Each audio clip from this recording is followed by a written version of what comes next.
Ticiet vai nē, bet no Gulbenes nāk ļoti ambiciozas un ļoti stipras meitenes. Tāda ir arī jaunā dziedātāja Jeļena Vavilova, jeb Elena, kura savu muzikālo karjeru nolēmusi turpināt Ukrainā. Saki, kas ir tavs autoritātes mūzikā? Gan latviešu, gan krievu, gan ārzemju? Autoritātes kā izpildītāji vai kā producenti, kas tieši Kā? izpildītājs? Nē, vienkārši kā cilvēki. Kas tev patīk? Es ļoti sekoju Beyoncé Daļradei. Man ļoti patīk viņa. Gan vokāli, gan stils. Un es arī pati labprāt dziedātu angļu repertuāru. Es domāju, rietumvalstu repertuāru, jo viņš ir daudz vieglāks nekā krievu valodā. Bet esmu izvēlējusies tomēr šo tirgu.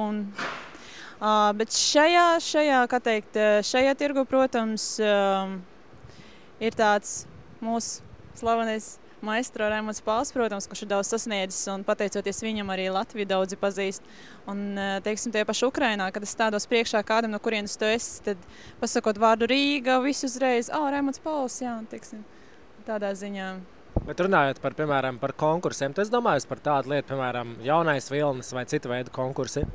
Jā, protams, esmu domājusi, bet, zini, jāskatās uz vietām, uz lietām. Uz lietām. Jāskatās uz lietām reāli, un, ja mēs runājam par to pašu jaunis vilnis konkursu, tad es vairāk sevi redzu konkursā Eirovīzija, jo tomēr tas ir dziesmu konkurss, un vienu dziesmu parādīt ir nedaudz... Tas ir nedaudz savādākā koncepcijā. Jaunas vilnis tomēr ir spēcīgo vokalistu konkurss. Es nerunāju to, ka tas nebūšu pietiekami spēcīga, bet tomēr kā mans skolotājs, tur citu Sofija Rotāra direktors, viņš mani gatavoja vienam citam konkursam, tad viņš man saka, nē, tu esi tik maiga, es vienkārši uz tevi skatos, tu tik skaisti stāvi, tik skaisti dziedi, tu neesi tāda, kā viņš man pateica, neesi tāda sterva, lai plēsa to skatu, lai dara to citi. Tu vienkārši esi skaisti. Man tiešām prieks skatīties, kā tu esi skatuves. Es tevi neredzu. Tas bija pusgadu atpakaļ. Es nezinu, kas būs pēc gada. Iespējams, kaut kas mainīsies manī, un es labprāt pamēģinātu arī sevi kādā konkursā. Runājot par dziedāšanu, par izpildījumu, kam tu vairāk dod priekšroku, dzīvam izpildījumam, jeb tomēr fonogrammai? Kā kur? Es neesmu pret fonogrammu, un es neesmu pret dzīvo dziedājumu. Protams, esmu tikai pār dzīvo dziedājumu, bet, ja mēs skatāmies, tas pats konkurss jaunis vilnis, jā. Tas ir koncerts, kur ļoti daudz dziedātāju, un katrs dziedātājs, viņš dzīv dzīvējā, viņš ļoti daudz savas enerģijas un emociju atdod visiem skatītājiem. Ja tas ir viņa koncerts solo, tad tie cilvēki, kas tur nāk, viņi ir atnākuši, lai viņu paklausītos, viņi viņu mīl, un viņam ir savādāka enerģētika, bet tad, kad ir tie masu pasākumi, tu neesi, teiksim, emocionāli un morāli un garīgi aizsargāts no visas tās enerģētikas. Un līdz ar to es domāju, ka vieglāk tev aiziet nodziedāt fonogrammā un pēc tam justies mierīgi un nekā pārdzīvot vai justies. Jo ļoti daudzi mūziķi, jo viņi pēc koncertiem ļoti slikti jūtas, un tā viss jau īstenībā skaisti ir tikai uz skatuves, un cik esmu pats saskārusies ar to šovbiznesu otro pusi, tad nemaz tik saldi tur nav, tāpēc arī vērtēju, ka tā nebūs mana karjera. Noteikti es savu ģimeni nevarēšu uzturēt un savus bērnus barot ar to, ko es tur pelnu. Bet tomēr runājot, tu to nedari Latvijā, kur tas tirgus ir krietni vien mazāks, tu ar to vairāk vai mazāk nodarbojies Ukrainā. Tur tas šovbizness un tur tie noteikumi ir daudz drastiskāki nekā šeit. Kāpēc? Tur ir daudz vairāk dziedātāju, daudz vairāk cilvēku. Bet tur arī cilvēku ir vairāk. Piemēram, mēs aizbraucam uz vieniem pilsētām svētkiem kaut kādā, jebkurā pilsētā, kas tur ir. Tur ir mazākā pilsēta, kas tur ir 100 000 pilsētas svētkos. Tur ir pavisam savādāk viss. Un, tā publika, viņa klausās pilnīgi visu.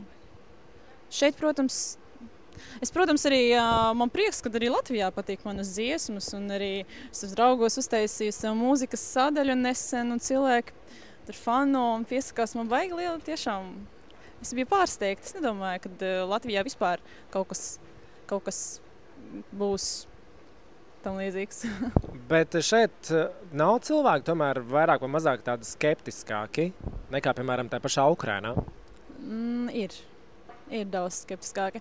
Es pat teiktu, cilvēki paši nezin, ko viņi grib, un viņiem nekas nepatīk. Tu vari darīt jebko. Tu vari rakstīt, tu vari dziedāt, tu vari jebko darīt. Viņiem nekas nepatiks. Un tikpat labi mēs paskatāmies uz to pašu jauno dziedātāju, kas mums ir Samanta Tīna. Baigais prieks par viņu, ka viņa uzvarēja vēl tajā Baltkrievijas Slavenski bazāru. Bet kādi tie komentāri apkārt? Kāpēc? Arī, ziniet, rokas nolaižas kaut ko darīt. Tiešām ir jāklausās tas, ko raksta. Manuprāt, ir vienkārši jādara un spļāviens visiem sejā. Nē, es nerunāju personīgi par sevi, bet kopumā, kad tu kaut ko dari un tad nodziedi pats un neizdari labāk. Tāpēc es arī pati vairs neesmu tik kritiski. Es arī agrāk runāju un domāju tas un šitas un tas. Un tiklīdz es pati ar to saskāros, tu saproti, ka nav jau nemaz tik vienkārši. Var par jebkuru pateikt, viņi nav balss, viņi nav tas, jā.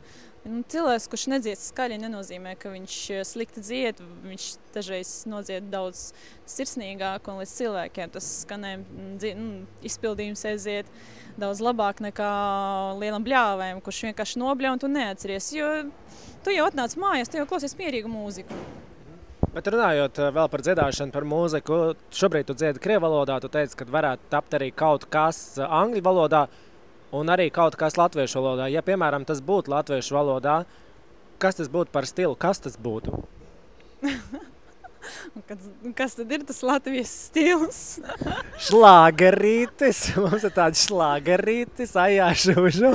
Nē, viss kārtībā. Es latviešu tautas dziesmas muzikas skolā esmu pietiekami izdziedājusies. Un, mums šobrīd istībā tieši atklāti ir viens projektiņš ar vienu populāru grupu.